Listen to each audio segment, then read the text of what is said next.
A long time ago, in a vast and ancient kingdom, there was a great monastery nestled between towering mountains and endless forests.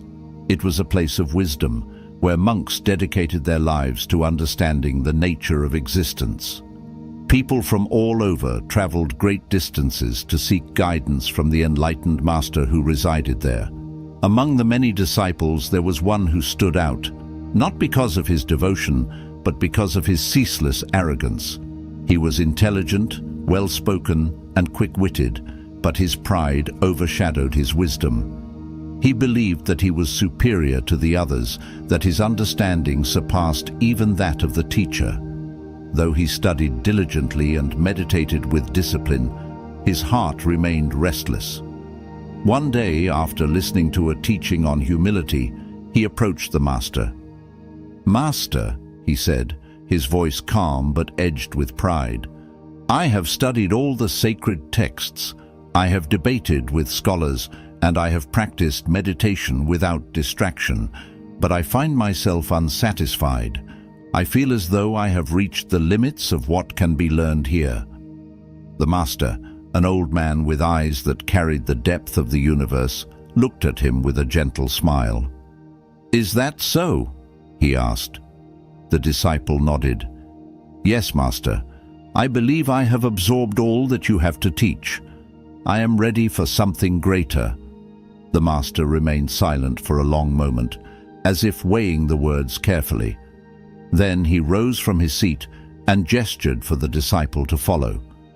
They walked through the monastery grounds in silence, past the meditating monks, past the stone courtyards, past the gardens where the wind carried the scent of blooming flowers. Soon they arrived at a small hut at the edge of a steep cliff, overlooking a deep valley. The master stepped inside and returned with a simple cup. "If you have learned everything," he said, holding the cup in his hands, "then let us see if you are truly ready." He took a nearby jug of tea and began pouring it into the disciple's cup. The liquid rose, nearing the brim, but the master did not stop. The tea spilled over the edges, running down the sides, splashing onto the disciple's hands. "Master!" the disciple exclaimed, stepping back. "The cup is full. It cannot hold any more." The master stopped pouring and looked into the disciple's eyes. "And so is your mind," he said. "So long as you believe you are full, there will be no room for anything new." The disciple's breath caught in his throat. The master placed the empty jug on the table. "If you wish to grow," he continued, "you must first empty your cup." The disciple lowered his gaze, shame creeping into his chest. He had thought himself wise, yet in his arrogance he had become blind to the truth. He had filled himself with knowledge, but he had left no space for understanding. The master turned and began walking away. "Return when you are empty," he said. For the first time in his life, the disciple was speechless. That night, he sat alone in his chamber, staring at the flickering candle before him. His mind replayed the moment over and over. How had he not seen it before? His pride had clouded his vision. His certainty had blocked his growth. Days passed. He no longer sought debates. He no longer spoke of his knowledge. Instead, he watched. He listened. He began to notice things he had overlooked. The way the wind rustled the leaves, the way the monks carried themselves with quiet humility, the way wisdom was not found in words, but in presence. One evening, as the sky melted into deep shades of red and gold, he approached the master once more. "I am ready," he said, bowing deeply. The master studied him for a long moment. "Are you certain?" The disciple nodded. "Yes, master. I see now that I was never truly listening. I was too busy proving what I thought I already knew." The master smiled. "Then let us begin again." And so the disciple started anew, not as a scholar, not as a man full of knowledge, but as an empty cup, ready to be filled. The monastery stood at the edge of a vast mountain range where the wind carried whispers of forgotten wisdom and the sky stretched endlessly above. In its halls, Monks dedicated their lives to the pursuit of truth, their days filled with meditation and quiet contemplation. Among them was a disciple known for his sharp mind and restless spirit. He had come to the monastery seeking answers, but no matter how many scriptures he read or how deeply he meditated, something within him remained unsettled. One day, he approached the master, his heart weighed down by unspoken questions. "Master," he said, "I have studied all the teachings. I have meditated for hours, yet still, I feel as though I am grasping at something I cannot reach. What more must I do to attain true wisdom?" The master listened, his expression calm as the morning sea. Then, without a word, he stood and began walking. The disciple hesitated, but quickly followed. They walked in silence, past the temple grounds, through the winding stone paths, until they reached the edge of a still pond. The master knelt by the water's edge, cupped his hands, and lifted a small pool of water to his lips. He drank, then let the remaining drops fall back into the pond. "Tell me," the master said, "if I wished to hold all the water in this pond within my hands, what would happen?" The disciple frowned, unsure where the lesson was leading. "Master, that would be impossible. The more you try to hold, the more it slips through your fingers." The master nodded. "And yet, this is what you are trying to do with wisdom." The disciple's breath caught. "You grasp at knowledge," the master continued, "trying to contain it, trying to possess it. But wisdom is not something to be held, it is something to be experienced." The disciple lowered his gaze, his mind racing with realization. He had been filling himself with teachings, with lessons, with knowledge, believing that accumulation would lead to understanding. But like the water in the master's hands, wisdom was never meant to be contained. It was meant to flow. The master rose and gestured toward the pond. "Be like the water. Do not try to hold it. Let it move through you." That night, the disciple sat in meditation, but his mind did not wander to concepts or doctrines. Instead, he simply observed. The flicker of the candle before him, the rise and fall of his breath, the way each moment unfolded effortlessly. And in that stillness, something within him shifted. Days passed, and the disciple no longer sought to grasp wisdom. Instead, he allowed himself to be present with it. He found lessons in the rhythm of the wind, in the silence between words, in the quiet understanding of his fellow monks. And slowly, the restlessness that had once consumed him began to fade. But wisdom is not meant to be kept. It is meant to be tested. One morning, as the sun cast golden light over the monastery, a traveler arrived at the gates. His robes were torn, his face lined with exhaustion. He had the air of a man who had spent his life in search of something he could not name. "I have journeyed far," the traveler said, his voice heavy with longing. "I have sought knowledge in every corner of the world, but still I am lost. Tell me, where can I find peace?" The master looked at him with eyes full of knowing. "Come," he said. "Sit." The traveler obeyed, lowering himself onto the stone steps. The master said nothing more. The traveler waited, expecting teachings, expecting guidance. But the silence stretched between them like an unspoken truth. Minutes passed, then hours. Finally, the traveler could bear it no longer. "Why do you not speak?" he demanded. "I came here for answers, yet you remain silent." The master smiled. "And in my silence, what have you found?" The traveler faltered, his frustration giving way to uncertainty. "Nothing," he admitted. The master nodded. "Then that is your answer." The traveler frowned. "I do not understand." "That," the master said, "is because you are still searching. You expect wisdom to be given to you, like a possession. But true understanding does not come from words. It comes from the space between them."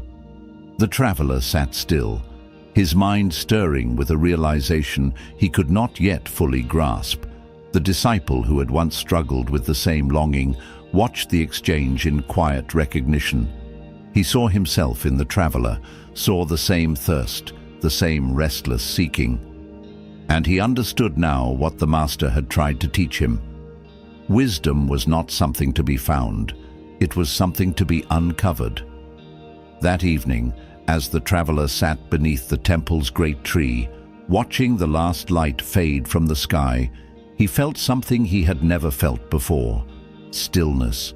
Not the stillness of an unmoving body, not the stillness of forced silence, but the stillness of a mind no longer grasping. For the first time in his life, he stopped searching, and in that moment, the peace he had spent his life chasing was already there. The monastery was wrapped in twilight, the last rays of sunlight retreating behind the distant hills. The air was cool, carrying with it the faint scent of blooming jasmine. The traveler sat beneath the great tree, unmoving, lost in thought. He had come seeking answers, but instead he had found silence. Not the kind that was empty, but the kind that weighed heavy, pressing against his restless mind. The disciple, who had once been like him, watched from a distance. He knew the struggle well. He had once sought wisdom in words, believing that knowledge could be possessed like gold, collected and stored for future use. But now he saw the truth. Wisdom was not something that could be kept. It was something to be lived. The traveler sighed, rubbing his face with tired hands. "I do not understand," he murmured, more to himself than anyone else. "I have spent my life searching.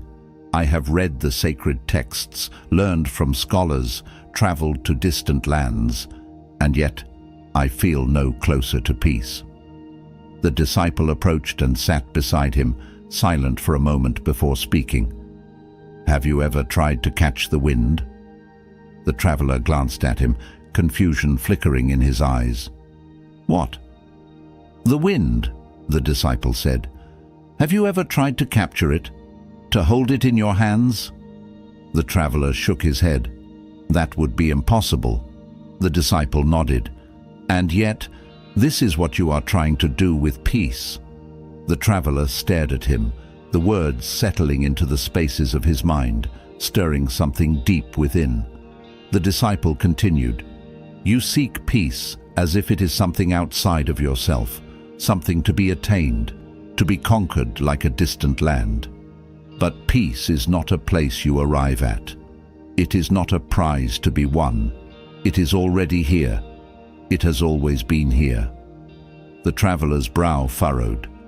"Then why can I not feel it?" The disciple smiled faintly. "Because you are looking for it in the wrong place." The traveler exhaled, frustration still lingering in his chest. "Then where should I look?" The disciple reached down and picked up a handful of sand. "If I squeeze my hand tight," he said, clenching his fist, "what happens?" "The sand slips through your fingers," the traveler answered. The disciple nodded and then slowly opened his hand. The grains of sand rested gently in his palm. "But when I stop holding on, it stays." The traveler watched in silence. The disciple met his gaze. "Peace is like this. The harder you chase it, the more it slips away. But when you stop grasping, when you stop searching, only then does it come." The traveler lowered his head, the weight of those words pressing into him. He had spent years on this journey, believing that peace was something he had to find. But now, for the first time, he wondered if it had been with him all along. That night he did not ask any more questions. He simply sat. The moon rose high, bathing the monastery in silver light. The world was quiet, save for the soft rustling of leaves in the wind. And for the first time in as long as he could remember, the traveler did not resist the silence. He allowed it to be. And in that allowing, something shifted. The days passed, and the traveler remained at the monastery. He no longer demanded answers, no longer sought to understand everything with his mind alone. Instead, he observed. He watched the monks as they moved through their daily rituals, their every action imbued with presence. He noticed the way they walked, not with urgency, but with ease. He listened to their laughter, not loud or boastful, but light, like the wind through the trees. And slowly, he began to feel something stir within him. One morning, as he sat by the river that ran through the valley, the master approached and sat beside him. "What do you see?" the master asked. The traveler watched the water flowing over the smooth stones. "The river," he said. "It never stops moving." The master nodded. "And yet, does it struggle?" The traveler frowned. "Number it simply flows." The master picked up a small twig and placed it in the river. The current carried it away effortlessly, weaving between rocks and bends, never resisting, never hesitating. "The river does not fight the obstacles in its path," the master said. "It does not stop to argue with the stones. It moves with them, around them, past them, and so it remains free." The traveler watched in silence. The master turned to him. "Tell me, how have you lived your life?" The traveler inhaled deeply, like a man trying to push against the current. The master smiled. "And what has that brought you?" The traveler let out a breath that felt like it had been trapped within him for years. "Exhaustion," he admitted. The master nodded. "Then perhaps it is time to stop fighting." The traveler looked at the river once more, at the way it moved with such ease, such acceptance. He had spent so long resisting, so long trying to force life to conform to his desires. But the river did not resist. It simply was. The traveler closed his eyes, allowing the lesson to settle deep within him. The days continued, and the changes within the traveler were subtle, yet undeniable. He no longer walked with tension in his shoulders. He no longer filled the air with endless questions. He no longer sought to control that which was beyond his grasp. One evening, as the sun dipped below the mountains, casting long shadows over the monastery, he sat with the disciple who had first spoken to him. They watched the sky darken, the stars emerging one by one. "I see it now," the traveler said softly. The disciple glanced at him. "See what?" "The peace I was looking for," the traveler murmured. The traveler sighed, rubbing his face with tired hands. "I do not understand," he murmured, more to himself than anyone else. "I have spent my life searching. I have read the sacred texts, learned from scholars, traveled to distant lands, and yet I feel no closer to peace." The disciple approached and sat beside him, silent for a moment before speaking. "Have you ever tried to catch the wind?" The traveler glanced at him, confusion flickering in his eyes. "What?" "The wind," the disciple said. "Have you ever tried to capture it? To hold it in your hands?" The traveler shook his head. "That would be impossible." The disciple nodded. "And yet, this is what you are trying to do with peace." The traveler stared at him, the words settling into the spaces of his mind, stirring something deep within. The disciple continued, "You seek peace as if it is something outside of yourself, something to be attained, to be conquered like a distant land. But peace is not a place you arrive at. It is not a prize to be won. It is already here. It has always been here." The traveler's brow furrowed. "Then why can I not feel it?" The disciple smiled faintly. "Because you are looking for it in the wrong place." The traveler exhaled, frustration still lingering in his chest. "Then where should I look?" The disciple reached down and picked up a handful of sand. "If I squeeze my hand tight," he said, clenching his fist, "what happens?" "The sand slips through your fingers," the traveler answered. The disciple nodded and then slowly opened his hand. The grains of sand rested gently in his palm. "But when I stop holding on, it stays." The traveler watched in silence. The disciple met his gaze. Peace is like this. The harder you chase it, the more it slips away. But when you stop grasping, when you stop searching, only then does it come. The traveler lowered his head, the weight of those words pressing into him. He had spent years on this journey, believing that peace was something he had to find. But now, for the first time, he wondered if it had been with him all along. That night he did not ask any more questions. He simply sat.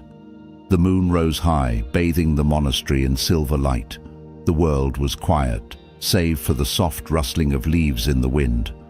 And for the first time in as long as he could remember, the traveler did not resist the silence. He allowed it to be. And in that allowing, something shifted. The days passed, and the traveler remained at the monastery.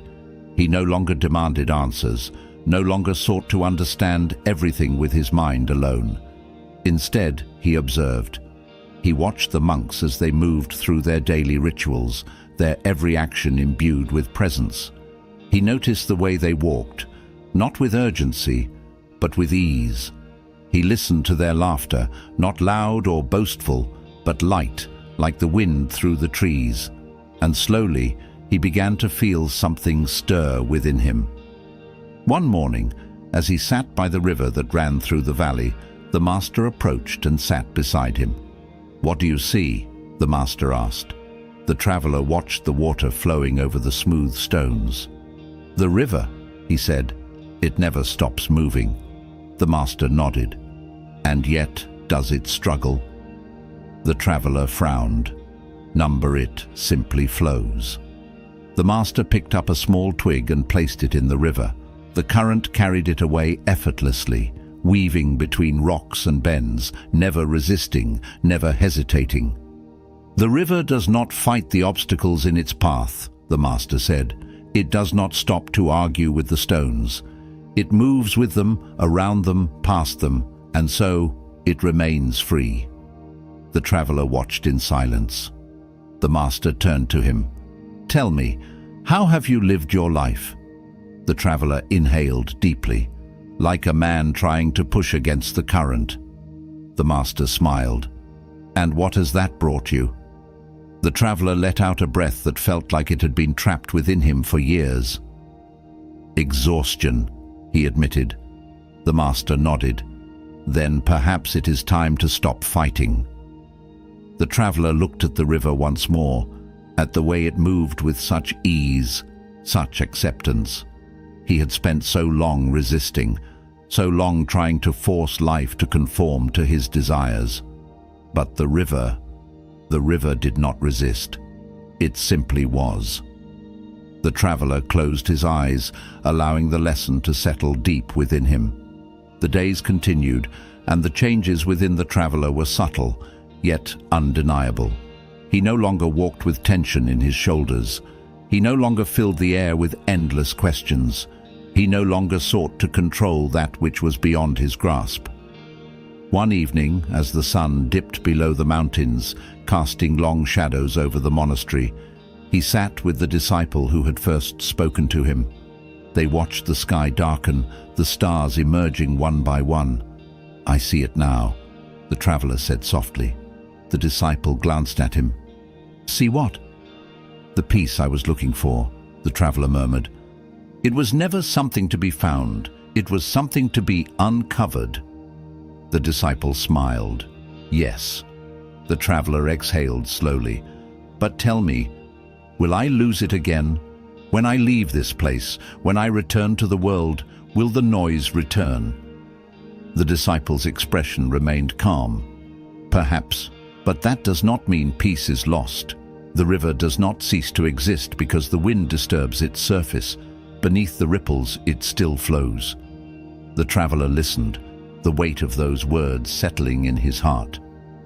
"I understand," he said, and for the first time, he truly did. That night the monastery was quiet, but within the traveler, silence no longer felt like an emptiness. It felt like home. The morning sun painted the monastery in gold, casting long shadows as the monks began their daily rituals. The traveler, who had once arrived burdened with endless questions, now moved through the temple grounds with a newfound stillness. He did not rush, nor did he search. He simply walked, breathing in the crisp air, listening to the distant chime of bells carried by the wind. For the first time in his life, he was not trying to reach anywhere. He was simply here. Yet, despite his newfound understanding, a question still lingered in his heart. One day, as he sat in quiet contemplation near the great tree, he turned to the disciple who had guided him. "I have learned to let go," he said, "to stop fighting against life. And yet I still wonder, how do I carry this peace with me when I leave? How do I remain still when the world is filled with noise?"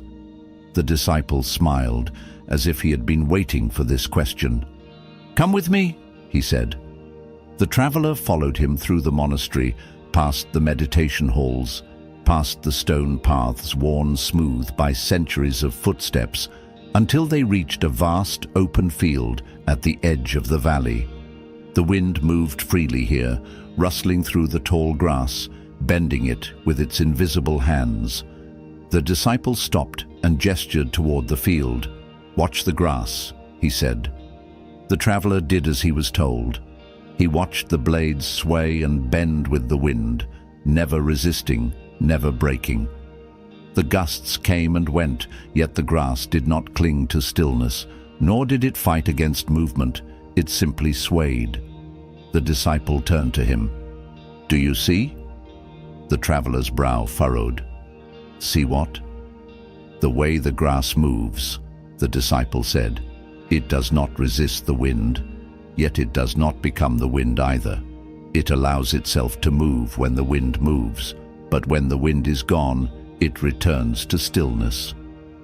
The traveler watched the grass, understanding dawning upon him. "You mean to say that peace is not something I must hold on to," he murmured. "It is something I must return to." The disciple nodded. "Yes, the world will always bring noise. It will shake you, pull you, disturb the stillness you find here. But just like the grass, you do not need to resist, and you do not need to be swept away. You only need to remember how to return to yourself."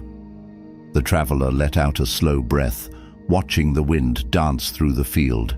He had spent so much time fearing that he would lose the peace he had found, believing it to be fragile, something that could be taken from him. But now he saw the truth. Peace was not something that could be lost. It was something he could always return to. That evening, as he sat beneath the stars, he felt something he had never felt before. Not just stillness, but trust. A trust that no matter where life took him, no matter what storms came his way, the silence he had found within himself would always be there, waiting for him. Days passed, and the traveler continued to observe the monks in their daily practice. He noticed something he had never paid attention to before, the way they performed even the smallest tasks with full presence. Whether they were sweeping the stone paths, preparing tea, or simply walking, they did so without rush, without distraction. One afternoon, as he watched a monk carefully pouring tea, he asked, "Why do you move so slowly? Why do you take such care in something as simple as pouring a cup of tea?" The monk smiled. "Because this is the only cup of tea that exists." The traveler frowned. "But you have poured tea many times before." The monk nodded. "Yes. And yet this cup has never been poured before. This moment has never happened before.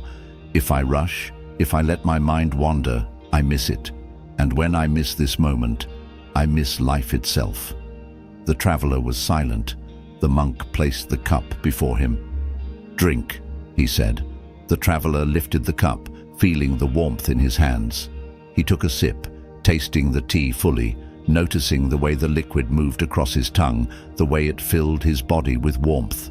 For the first time, he realized he had never truly tasted tea before. He had drunk it many times, but never like this, never with full awareness. He placed the cup down, looking at the monk with quiet awe. So even in the smallest moments, there is something to be seen. The monk nodded. Yes, wisdom is not in grand teachings or distant truths. It is in the way you take each step, the way you lift each cup, the way you breathe. The traveler closed his eyes, inhaling deeply. He had spent years searching for wisdom, believing it to be something beyond him, something he had to travel great distances to find. But now he understood. Wisdom was not in the journey, it was in the moment. That evening, as he walked through the monastery gardens, he felt lighter than he had in years. The burden of seeking had left him. The need to grasp had faded. For the first time, he was simply living. But life always finds a way to test what we have learned. One morning, as the traveler stood at the edge of the temple grounds, gazing at the valley below, he heard raised voices behind him. Turning, he saw two monks locked in a heated argument. Their faces were tense, their voices sharp. "You were careless," one monk snapped. "You were not paying attention, and now the offering bowl is broken." The other monk crossed his arms. "It was an accident, and yet you speak to me as if I did it on purpose." The argument continued, neither monk willing to let go, each one feeding the fire of his own anger. The traveler watched, a quiet knowing settling within him. He stepped forward, placing himself between them, but he did not speak right away. Instead, he knelt down and picked up a small stone from the ground. Both monks fell silent, watching him. The traveler held the stone in his palm. "Imagine this stone is your anger," he said. "You can hold on to it, clutch it tightly, keep it with you, or..." He opened his hand, letting the stone fall to the earth. "You can let it go." The monks stared at the fallen stone, their expressions softening. The traveler met their eyes. "Tell me, was it worth carrying?" A long silence followed. Then the first monk sighed. "No," he admitted. The second monk looked away, exhaling deeply. "No." The traveler smiled. "Then leave it." The monks bowed their heads in quiet gratitude before walking away, their anger forgotten. The traveler watched them go, understanding now what the master had meant when he said that wisdom is not found in words, but in presence. That evening, as he sat with the master beneath the great tree, he said, "I think I have finally stopped searching." The master smiled. "Have you?" The traveler nodded. "I see now that peace was never something I had to find. It was always here, waiting for me to stop running from it." The master's gaze was steady. "And do you believe you will always feel this peace?" The traveler hesitated, then smiled. "Number, but I know now that even if I lose it, I can always return." The master nodded. "Then you are ready." The traveler exhaled, feeling the truth of those words settle deep within him. For the first time in his life, he did not wonder what came next. He simply was, and that was enough. The monastery stood bathed in the soft light of dawn, the mist curling through the valleys below. The traveler, once burdened by restless seeking, now walked with a quiet steadiness. He no longer chased wisdom in distant places. He no longer searched for answers in the words of others. Instead, he had learned to listen, to the silence, to the moments between breaths, to the presence of life itself. But life has a way of testing even the deepest understanding. One morning, as he stood by the temple gates, watching the sun rise over the mountains, a commotion broke the peace of the monastery. A group of villagers had arrived, their faces tense with urgency. They spoke in hurried whispers, their voices tinged with fear. The master approached them, his expression calm. "What troubles you?" One of the villagers, an elderly man with worry etched into his features, stepped forward. "Master, we seek your guidance. A dispute has broken out in our village. Two families have come to bitter conflict, and the peace we once knew is slipping away. We fear violence will follow." The master listened, then turned to the traveler.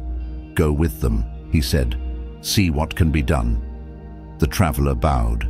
He did not hesitate, did not question why he was chosen. He simply followed. The journey to the village was quiet, the tension heavy in the air. When they arrived, they found the town square filled with angry voices. Two men stood facing each other, their hands clenched into fists, their bodies rigid with rage. Around them, their families stood divided, each taking sides, feeding the flames of conflict. "You stole from me," one man accused. "I took nothing," the other shot back. "You are a liar." The traveler observed in silence. He saw the way their anger had consumed them, how their voices no longer carried reason. He did not rush to intervene. He simply stood among them, waiting. The villagers turned to him, expecting him to speak, to offer wisdom, to solve their problem with words. But he remained silent. Slowly, the arguing men noticed him. Their voices wavered, their breath heavy. The weight of his silence unsettled them. Finally, one of them snapped, "Why do you just stand there? Say something." The traveler looked at them both, and then, without a word, he walked to the side of the square and sat down beneath a tree. The crowd murmured in confusion. The arguing men exchanged glances, their anger momentarily replaced with bewilderment. Minutes passed, then more. Slowly the villagers' voices quieted.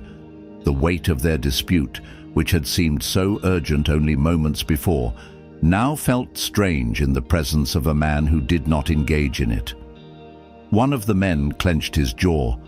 "Why are you silent? We came for wisdom, not games." The traveler picked up a small bowl beside him. It was empty. He held it up for them to see. "What is in this bowl?" he asked. The crowd was silent. "Nothing," one of the men finally answered. The traveler nodded. "And if I were to fill it with water?" "It would hold the water," the other man replied. The traveler smiled faintly. "And what if I filled it with fire?" The villagers exchanged confused looks.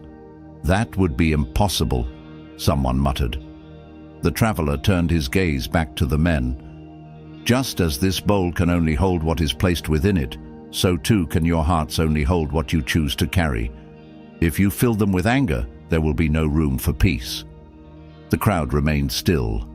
The traveler set the bowl down gently. "You have spent your days filling your hearts with conflict, with blame, with the need to be right. But tell me, has it brought you peace?" The men looked at each other. Their anger had burned so fiercely, yet now, standing in the quiet presence of the traveler, it felt small, meaningless. "No," one of them admitted. The traveler's voice was gentle. "Then empty your bowl." A hush settled over the village square. The first man exhaled, unclenching his fists. I do not want to carry this anger anymore." The other man hesitated, then lowered his head. "Nor do I." The traveler nodded, then let it go. And just like that, the conflict that had consumed them for days dissolved in an instant. Not through force, not through argument, but through understanding. The villagers bowed in gratitude, their hearts lighter than before. As they made their way back to the monastery, the traveler felt no pride in what had happened, no sense of accomplishment. He had not sought to change them. He had only reminded them of something they had forgotten. That peace is not something that must be created. It is something that is always there, beneath the noise. That evening, as the traveler sat with the master beneath the great tree, he spoke softly. "I understand now. The world does not need more arguments. It does not need more people who speak only to be right." The master smiled. "And what does it need?" The traveler looked up at the stars. "It needs people who know how to listen." The master nodded. "Then you are beginning to see." The night deepened, and the monastery was once again wrapped in silence. But within that silence, there was something powerful, something alive. Not emptiness, not absence, but presence. A presence that did not need to be explained. It only needed to be felt. The wind carried the scent of morning rain as the traveler sat beneath the great tree, watching the sky shift from deep indigo to soft gold. The monastery had become his home, but more than that, it had become his reflection. Every stone, every gust of wind, every moment of silence had taught him something, not in words, but in presence. But the world does not allow understanding to remain untested. One morning, as the traveler walked along the monastery grounds, he noticed a young disciple sitting alone by the river. The boy's shoulders were tense, his head bowed low, his hands clenched into fists. The traveler approached and sat beside him without a word. For a long time they simply listened to the water. Finally, the boy exhaled sharply. "I do not understand," he muttered. The traveler turned to him, waiting. The boy hesitated, then spoke again. "I try to be still, to find peace like the others, but my mind refuses to be silent. I close my eyes, and instead of calm, I find a storm." The traveler reached down and picked up a small twig, tossing it into the river. The boy watched as it was carried away, disappearing around the bend. "The river does not stop flowing," the traveler said. "Even when you sit beside it in stillness, it continues." The boy frowned. "What does that have to do with my mind?" The traveler smiled. "Your mind is like the river. You cannot stop it from moving. You cannot force it to be still." The boy stared at the water, the ripples shifting endlessly. "So, I should just let my thoughts come and go?" The traveler nodded. "Yes. Observe them as you observe this river. Do not fight them. Do not follow them. Just watch." The boy fell silent, letting the lesson settle in. For the first time, he did not try to resist the thoughts in his mind. He simply let them be, and for the first time, they did not overwhelm him. The traveler stood, placing a gentle hand on the boy's shoulder. "Peace is not found by silencing the mind," he said. "It is found by learning to listen without being swept away." The boy looked up at him, something lighter in his expression. He did not speak, but he did not need to. The river had already answered. The days passed, and the traveler continued to move through the monastery with a quiet presence. He no longer searched for wisdom. He simply allowed it to unfold.